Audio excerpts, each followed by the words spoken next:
जय शिवराय मित्रांनो, जर तुम्हाला एका दिवसात पंढरपूरचे दर्शन करायचे असेल तर हा व्हिडिओ तुमच्यासाठीच आहे। शनिवारी रात्री आपण बसने पंढरपूर बस स्टँडला पोहोचलो। त्यानंतर आपण संत गजानन महाराज भक्त निवासामध्ये चेक इन केले।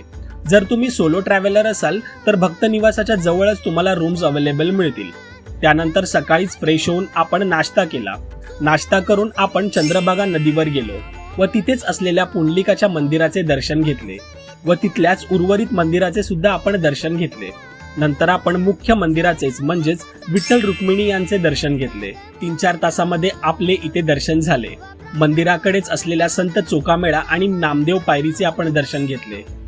जेवणात आपण थाळीचा आस्वाद घेतला। बघता बघता संध्याकाळ झाली व आपण फेमस अशी झुणका भाकर खाल्ली। रूमवर फ्रेश होऊन चेकआउट करून आपण मसाला दूध पियालो व संध्याकाळी बसमधूनच मुंबईला जायला निघालो। आणि अशा माहितीपूर्ण व्हिडिओसाठी आपल्याला फॉलो करा। थँक्यू।